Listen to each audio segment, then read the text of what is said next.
Hello, and today we're going to talk about Harry Potter Hogwarts Battle, but this is the expansion. More specifically, the Monster Box of Monsters expansion. So this is going to add some stuff, and it's probably going to be full of spoilers, so if you really don't want to know about the contents of this box, you probably shouldn't be watching this video. So anyway, let's have a look at what's inside the box and what it brings to the Harry Potter experience. Well, the first thing to notice about this is you've got another suitcase motif going on, which is great. And on the back, big spoiler alert straight away, you've got a new hero, new encounters, new creatures, and some new spells. On opening up the box, we've got a rulebook, 4 boxes and some extra counters. Taking the boxes out, underneath them all are these extra little kind of inserts, which are a nice little touch. And the counters are mostly coins, but also a sort of harp. So that's obviously going to be relevant for something. And I might have a quick skim of the rulebook, but where's the fun in that? So let's have a look at the contents of box 1. I've opened up the contents of box 1 here, and I've reordered things to stop the initial spoiler. So obviously Luna is spoiled on the back of the box, so at this point everything from now on is potentially a fairly major spoiler, so you might want to look away now. So Luna, the first time you draw an extra card on your turn, any one hero gains 2 life, so that's pretty good. Now, I knew all about Luna, but for some reason I'd forgotten that you also get some extra starting heroes. So we've got Hermione, who's got, if you play 4 spells, gain a lightning bolt. Harry Potter, each time a token is removed, all heroes gain a life. Ron, if you assign 3 or more lightning bolts and or money on your turn, all heroes gain a life. And Neville, on the first time each hero gains a life, you can choose to either gain a life or gain money. So yeah, nice little upgrade to the base box things. Now this here is a new thing. It is actually for game 6, which is weird, but there you go. So location, got new location, 1, 2 and 3, and you'll notice 1 dark art, 2 dark arts, 3 dark arts, much harder to deal with. Then for our baddies, we have Fluffy, Norbert, Cornish Pixies, a Troll, and updates to the Basilisk and the Dementor. So a little bit weird that this is box 1, but it's actually got updates for other boxes in the base box, so a little bit weird that. Now Luna's starting deck's quite interesting. She's got your standard money generating Alamoras, but then she's got some really good cards. Now Specs, gain a money, yeah, okay, not bad, but this is the bit that makes it good. You may reveal the top Dark Arts event and choose one, either put it back or discard it. Lion Hat, gain a money, however, if another hero has a broom or Quidditch gear in hand, you can also gain a lightning bolt. And then Crumple Horn Snorkack, choose one, gain a lightning bolt or gain 2 life. So really like Luna. I think she's going to be a pretty essential addition to any game. Then the spells. We've got the Harp, which obviously comes with its own token. So you get a lightning bolt, and then you can choose a creature to disable. The problem is it costs 6, which isn't so good. Then we've got a whole load of detentions, so it's loads and loads and loads of them. Now you don't want to get this. I think as soon as it pops out you have to take it. If you discard this, lose 2 life. So that's a bit of annoyance. Then we got Fang, he's not bad. Argus Filch and Mrs. Norris, draw 2 cards, then choose to either discard any 1 card or banish a card, so that's something the game's really needed, a banishing ability. Old Sock, gain money, if another hero has a house elf in hand, gain 2 lightning bolts, if you discard this, gain 2 money, that's not bad. And this is great, Tergio, gain a money, not so bad, but you may banish a card in your hand. If it's an item, draw a card. So that's really, really useful, and the game's needed that. There's quite a few of those. And then the final spell, Finite Incantium, remove a token from a location. If this is in your hand, only reveal one Dark Arts event on your turn, and that's great, but 6 again, a bit pricey. The Tergios, they only cost 2. I think everyone's going to want multiple copies of these. Sadly, 1, 2, 3, 4, 5, 6. 6. Looks like there's only 6 of this card, so that's a little bit disappointing. I would have liked to have seen minimum of 8 for each hero to be able to buy 2 of them. Well, there are some curious additions here. These are actually encounters, and there are actually 3 of them. I'm only going to spoil 1 of the 3, and it's basically an encounter with Cornish pixies. So at the end of each turn, if active hero has 4 life or less, they can only draw 4 cards instead of their normal 5, and to complete you've got to play 2 cards with an even money value. Now the reward is a bit weird. Each time you play a card with an even value, any one hero gains 1. So I'm guessing, without checking the rulebook, each time you play an even value you get to heal 1, but at some stage you're going to want to play 2 cards with an even value in 1 turn to complete this quest and move on. So anyway, let's not spoil the other 2. Then for the Dark Arts we have Fluffy. So Menacing Growl, all heroes lose a life for each card in its hand with a value of exactly 3. And there's a couple of those. We've got Blast Ended, what's that, Sluggerless Eructo, Raging Troll, Inquisitorial Squad, and there's a couple of those. So it's interesting, although this is box 1, this actually sort of comes later in the series, but there you go. So that is box 1 of the expansion. Well, the contents of box 2 includes a dice, which I'm not going to show you, but it's a pretty nice looking dice.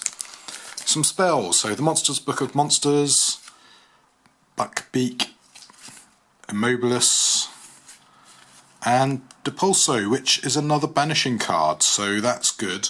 It costs a little bit more money, but it does gain you 2. Or you can choose to banish an item in your hand or discard pile. So that makes up maybe for the shortage in box 1 of banishing cards. So yeah, that's not bad. We've got some more encounters, so I'm only again going to spoil the first of 3. So an encounter with Scabbers and Peter Pettigrew. So if there are 2 or more tokens on a location, active hero loses a life. Assign 5 damage in 1 turn, and then reward once per game. You may discard this, then roll the dice, which I assume is the new one that we get in this box. Dark Arts, we got the Grim, Transformed, Vicious Bite, and Bombardo. And there's basically 2 of most of those. So there you go, that's that. And then we have some fresh encounters, so let's get that sorted here, and a rulebook. So we've got the Dada Classroom, Castle Hallways, Whooping Willow, Boggart, Werewolf, Scabbers, and then some tokens. So box 3, a lot thinner. So we've got Creature, the House Elf, Thestrial, Grip Hook, the Ermant Horn, Lacewing Flies, and Nox, which is another banishing card, but this one's a bit expensive at 6. However, you gain a Lightning Bolt, and all heroes can banish a card in the hand or discard pile. That's pretty powerful, and it's pretty decent. 6 though, yeah, a little bit pricey, but hey. So, events. So, stick with the theme of only spoiling the first one. The Forbidden Forest with Argog and Grap. If there are 2 or more face-up creatures, active hero loses a heart. To complete, you've got to have these 3 tokens. And each time you roll a die, you may choose to re-roll it once. That's pretty impressive. Then, Dark Arts, Centaur Attack. Now, I don't actually agree with that, because the Centaurs, you know, they might attack the baddies, but I don't think they're likely to attack the heroes, but yeah, I'm not sure about that. Flight and Fight, and then Acromantula Attack. So all heroes reveal the top card of their deck. Heroes that reveal a card with no value discard it and lose 1 life. And then Seriously Misunderstood Creatures, roll a dice, and depending on what you roll, you get various effects. and then another bombarder. So all heroes put to detention in their discard pile. Oh, that's fantastic, and you'll get to really dislike that character all over again. So finally, encounter locations. So Unicorn Hollow, Agog's Lair, Giant Clearing, then obviously we've got Aragog, Centaur, Ukrainian Ironbelly, Grop, and then something new, abilities, Terrier, Stag. Oh, they're Patronuses, look at that, isn't that fantastic? So yeah, I like all that, and then of course a little rulebook to tell you how that all works. Well, we're into the last box of this expansion, so we've got Madame Maxine, Igor Karakov, the Golden Egg, Gillyweed, Dragon's Blood, and then Prior Incantum. So choose a spell you've already played and copied it, and it only costs 3, so yeah, that's quite a useful spell, particularly if you're trying to double up on bits and pieces. Then we have some encounters, so the first task, 4 dragons. Whenever a hero assigns 2 or more lightning bolts to a villain or creature, that hero loses 2 life. However, to complete it, acquire items with a value of at least 7 in 1 turn. And then once per game, as a reward, you may discard this to roll any 2 Hogwarts house dice. Okay. Dark Arts, so Dragon's Breath, Inquisitional Squad, Leprechaun Gold, and there's quite a few of those. So yeah, there you go.